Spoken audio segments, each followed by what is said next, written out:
Hello everyone, this is Mohit Tripathi and अब जो हम पहुंच चुके हैं इंडियन पॉलिटी के पार्ट 7 में।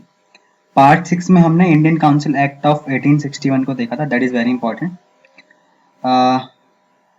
अगर हम उसको political history of India and constitutional history of India के पॉइंट ऑफ व्यू से देखें तो that was landmark act for our history. तो एक बार पार्ट 6 को देख लें क्योंकि हमने उसमें उसको बहुत अच्छे से कवर किया है। और इस वीडियो में जो इंडियन पॉलिटी पार्ट 7 है, इस वीडियो में हम जो है इंडियन काउंसिल एक्ट ऑफ 1909 को देख रहे हैं। Indian council act of 1909। देखो, ये जो इंडियन काउंसिल एक्ट ऑफ 1909 है, ये मॉर्ले मिंटो रिफॉर्म्स के नाम से भी जाना जाता है क्योंकि लॉर्ड मॉर्ले जो थे ना उस टाइम पे सेक्रेटरी थे। देखो, आपको हायरार्की बताई थी मैंने लास्ट वीडियो में कि हायरार्की क्या थी, कि वाइसराय जो थे किंग को रिप्रेजेंट कर रहे थे और जो सेक्रेटरी थे वो ब्रिटिश पार्लियामेंट को रिप्रेजेंट कर रही थी इंडिया में।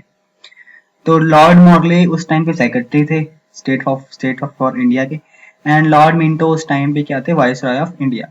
इसलिए जो ये एक्ट आया था इसको हम मॉर्ले मिंटो रिफॉर्म्स के नाम से भी जानते हैं। ठीक, अगर हम इसके फीचर्स देखें तो फीचर्स जो हैं बहुत ही सिंपल हैं। फीचर्स में देखो, पहला फीचर क्या कहता है कि जो लेजिस्लेटिव काउंसिल है ना, जो सेंटर की बनाई गई थी 1861 में और प्रोविंशियल्स के लिए भी बनी थी, तो उस लेजिस्लेटिव काउंसिल्स का जो साइज है ना वो बढ़ा दिया गया। पहले जितने मेंबर थे उनकी जो संख्या है वो बढ़ा दी गई।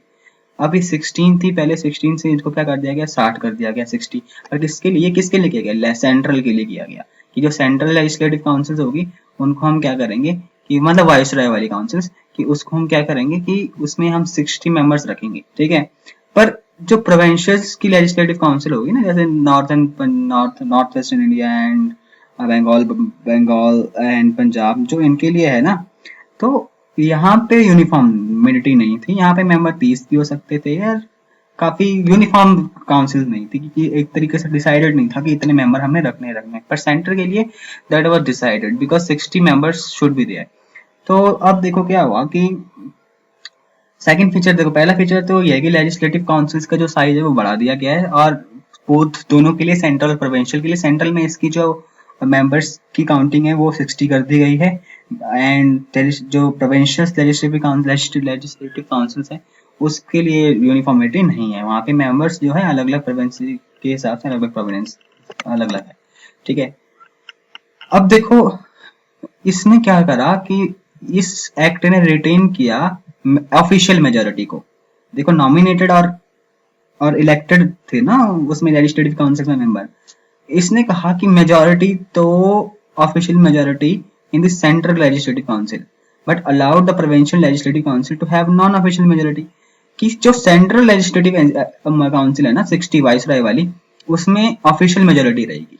ठीक है, अब नॉन जो प्रोविंशियल्स लेजिस्लेटिव काउंसिल है उसको राइट दे दिया कि तुम चाहे नॉन ऑफिशियल मेजोरिटी रखो और ऑफिशियल मेजोरिटी रखो। ऑफिशियल मेजोरिटी समझ में आ रही है ना कि ऑफिशियल मेजोरिटी क्या। ऑफिशियल मेजोरिटी देखो, लास्ट वीडियो में हमने बताया था कि इलेक्ट भी किए जा रहे थे लोकल पब्लिक से, जो लेजिस्लेटिव काउंसिल्स के लिए मेंबर्स को।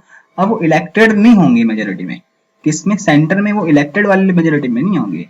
ठीक है, जबकि ऑफिशियल मेजोरिटी वहां पे क्या होगी,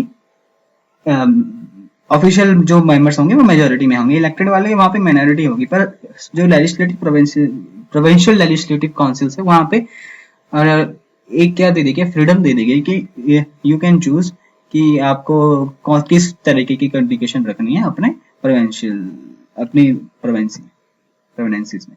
ठीक है ना। और अगर हम नेक्स्ट देखें कि नेक्स्ट फीचर्स हमारे क्या कहते हैं, पहला फीचर समझ में आया ना कि पहला फीचर्स में कि उसके मेंबर्स की काउंट को बढ़ा दिया गया, 16 से 60 कर दिया गया, और ये यूनिफॉर्म नहीं रहा लेजिस्लेटिव काउंसिल्स ऑफ प्रोविंशियल्स के लिए, बट सेंट्रल काउंसिल्स के लिए ये यूनिफॉर्म था। और अगर हम नेक्स्ट फीचर देखें तो नेक्स्ट फीचर कहता है, अब यहाँ पे डेलिब्रेटिव फंक्शंस यहाँ पे दे दिए गए of the legislative councils at both the levels. दोनों लेवल पे जो लेजिस्लेटिव काउंसिल्स है ना, उनको अब कुछ ना कुछ फंक्शंस मिल गए कि कि वो बजट पे क्वेश्चन पूछ सकते हैं, रेजोल्यूशन पास कर सकते हैं, सप्लीमेंट्री क्वेश्चन पुट अप कर सकते हैं। सप्लीमेंट्री क्वेश्चंस मींस कि मान लो एक क्वेश्चन पुट अप किया, उसका आंसर हमको मिल गया, ठीक है, अब हम उस आंसर्स के ऊपर भी क्रॉस क्वेश्चनिंग कर सकते हैं।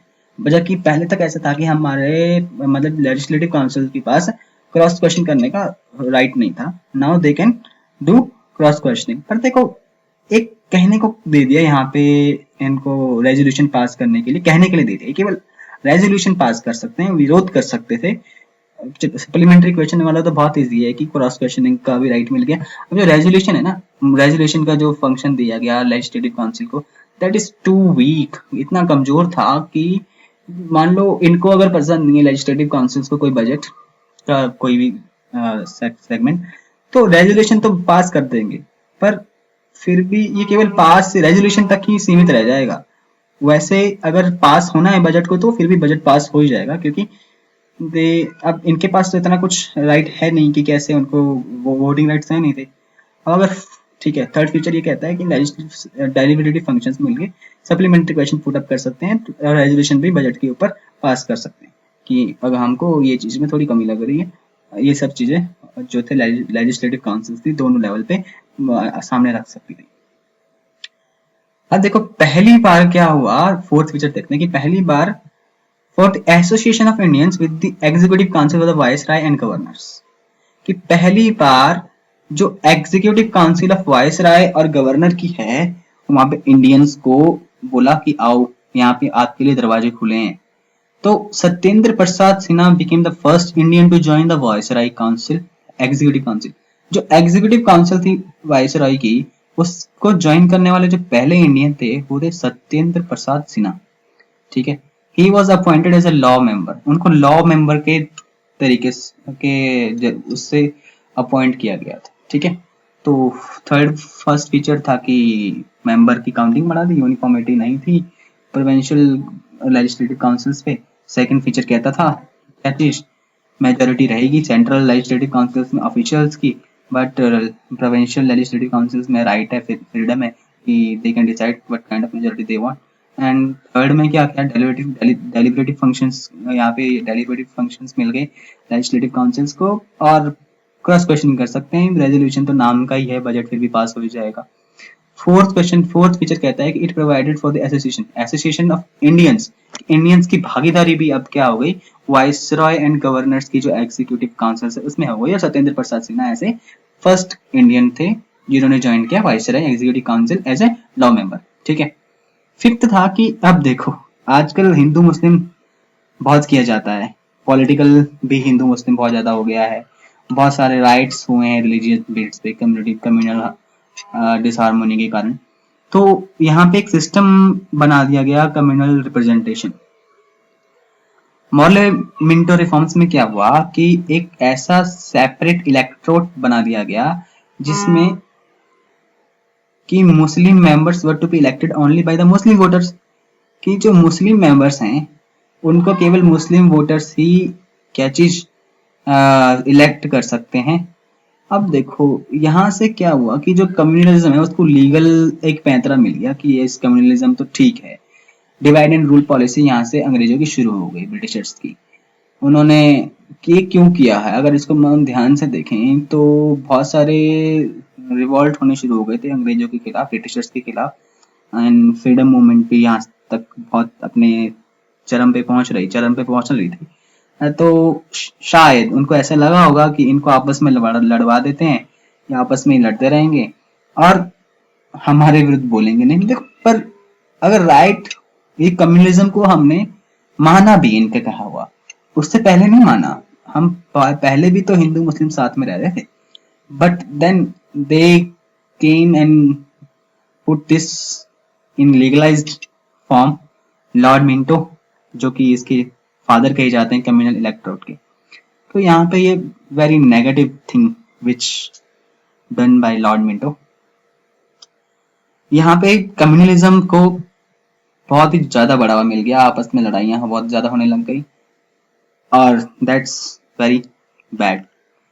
देखो अब सिक्स पिक्चर देखते हैं last. It also provided for the separate representation of presidency corporation, chambers of commerce, universities and zamindars, कि जो ये कम्युनिटी है ना, या प्रेसिडेंसी कॉरपोरेशंस हैं, कॉमर्स सॉरी कॉमर्स के हैं, या यूनिवर्सिटीज हैं, या जमींदार हैं, इनके जो रिप्रेजेंटेशन है उनके लिए एक सेपरेट चैनल बना दिया गया. Yes, people from those categories can also represent from as a Indian association to the office of British.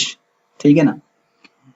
यहाँ पे फीचर्स को अगर हम ध्यान से देखें तो फिर से दोबारा रिपीट कर रहा हूँ, 16 से 60 कर दिया गया लेजिस्लेटिव काउंसिल किस चीज की, सेंट्रल की, पर छूट दे दी गई प्रोविंशियल लेजिस्लेटिव काउंसिल्स को. Official majority central legislative council में रहेगी और नॉन ऑफिशियल मेजोरिटी के लिए यहाँ पे अलाउ किया गया प्रोविंशियल लेजिस्लेटिव काउंसिल्स में. डेलिबरेटिव फंक्शंस मिल गए. एंड देन एसोसिएशन इंडियंस का executive council of viceroy and governors में Satyendra Prasad Sinha was first member as an Indian who joined Viceroy's Executive Council and then appointed as the law member. It introduced a system of communal representation. Communal representation came into existence by the Lord Minto when Act legalized communalism by separate electorate of Muslim members, where it is mentioned that Muslim members were to be elected only by Muslim voters. That was too bad. It also provided for a separate representation. कि separate representation होगा chambers of commerce and zamindars का. और यहाँ पे जो हमारा act Indian council act 1909 है, ये फिनिश होता है. I request to you please like share and subscribe. Growth बढ़ाओ चैनल की. सब्सक्राइब तो पक्का करो, लाइक शेयर ये भी बनता है. आपको अच्छे से समझ में आया होगा. तो इट्स गुरु ऋण, शिक्षा का ऋण है, उसको चुकाओ. सब्सक्राइब करो, शेयर करो एंड लाइक करो. Okay, so that signing off and till the time, thank you so much.